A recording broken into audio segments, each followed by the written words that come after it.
भाइयों और बहनों, बच्चों और बुजुर्गों, मेरा यहां फिल्म से पहले आकर यूं आप लोगों से बात करना आपको थोड़ा अजीब लग रहा होगा, पर यह एक अनोखा विषय है। ये कहानी है आजादी की शुरुआत की। ये कहानी है मोसेस की। जैसा कि बहुत से लोग जानते हैं कि हमारी होली बाइबल में मोसेस की जिंदगी के 30 सालों का बयान है। वो 3 महीने का था जब फिरौन की बेटी बेथिया को वो नील नदी में एक बहती हुई टोकरी में मिला था, और कई साल बाद उसने उसे मिस्र का शहजादा बनाया। जब उसने जाना कि वो एक यहूदी गुलाम है, तो उसने मिस्र वासियों को मिटा दिया। जिन बातों की जानकारी नहीं थी, वो जानने के लिए हमने इतिहासकारों की मदद ली, जैसे कि फाइलो और जोसेफस। फाइलो उस जमाने के इतिहासकार थे जब जीसस क्राइस्ट धरती पर आए, और जोसेफस उसके 50 साल बाद आए, और उन्होंने रोमन के हाथों जेरूसलम की तबाही देखी। इन इतिहासकारों के कब्जे में वो कागजात थे जो दुनिया वालों की नजरों में या तो धूल में मिल गए थे या खो गए थे। हमारी इस फिल्म का मकसद है कि क्या इंसान को परमेश्वर का कानून मानकर चलना चाहिए या किसी तानाशाह का हुक्म मानकर चलना चाहिए, जैसे कि रामेसीस। क्या इंसान किसी राज्य की संपत्ति है या परमेश्वर की पनाह में एक आजाद आत्मा? यह जंग आज भी दुनिया भर में चल रही है, हर एक दिन। हमारा मकसद सिर्फ एक फिल्म बनाना नहीं था, बल्कि आप तक वो कहानी पहुंचाना है जो आज से 3000 साल पहले इस धरती पर घटी थी। मोसेस की 5 किताबों की गाथाओं को हमने 3 घंटे 37 मिनट में कैद किया है। इस प्राचीन कहानी की अहमियत आज भी है। शुक्रिया।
परमेश्वर ने कहा, दुनिया में उजाला होने दो, और उजाला हो गया।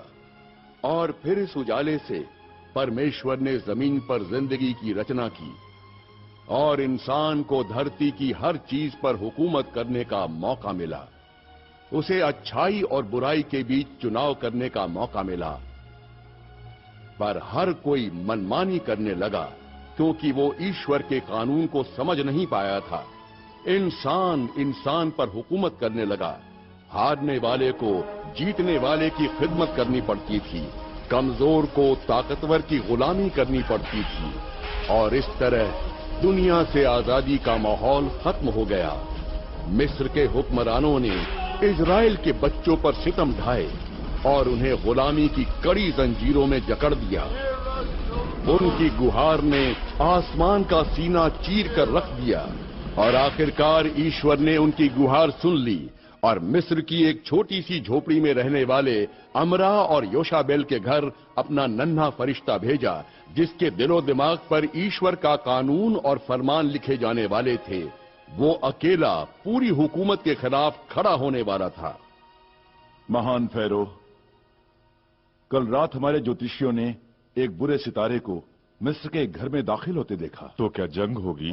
सिनाई और लीबिया की सरहद से लेकर नील नदी के इलाके तक कौन सा मुल्क हमारे खिलाफ तलवार उठाएगा? जिस दुश्मन से डर है वो मिस्र के सीने में है। क्या? हमारे यहूदी गुलाम जो गोशन में रहते हैं। मैं दुश्मन को उसकी तलवार से पहचानता हूं, ना कि उसकी जंजीरों से। पुरोहित, जंजीरों को तलवारों में बदलते देर नहीं लगती महान फैरो। कुदरत का फरमान है कि इन्हीं गुलामों में से एक मसीहा पैदा होगा जो उन्हें गुलामी से आजादी दिलवाएगा। सितारे ने उसके जन्म का ऐलान किया है। तो खत्म कर दो सारे यहूदियों को। गुलाम संपत्ति होते हैं सेनापति। जितने ज्यादा गुलाम होंगे हम उतनी ज्यादा ईंटें बनाएंगे। थोड़ी बहुत कम ईंटें बनेगी तो ज्यादा फर्क नहीं पड़ने वाला गोशन में। वो हमारा पूर्वी द्वार है। क्योंकि ये मसीहा एक नवजात शिशु है, इसलिए सारे नवजात बच्चों को मार दें। हर नवजात यहूदी नर बच्चे को खत्म कर दो। ये हमारा फरमान है और इस पर अमल किया जाए। ये फरमान है हमारे पहले रेमेसिस का।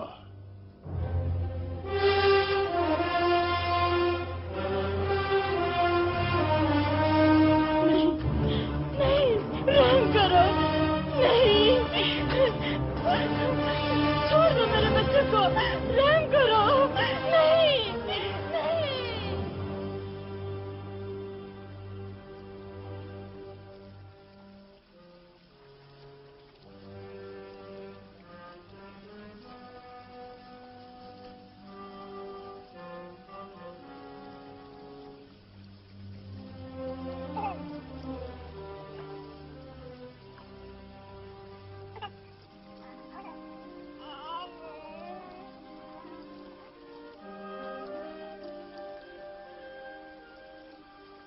हे इब्राहिम के ईश्वर, मेरे बच्चे को अपनी पनाह में ले ले। बड़ा होकर ये आपका सेवक बने।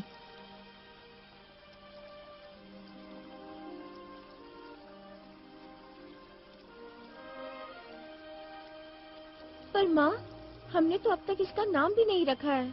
ईश्वर खुद इसे एक नाम देंगे।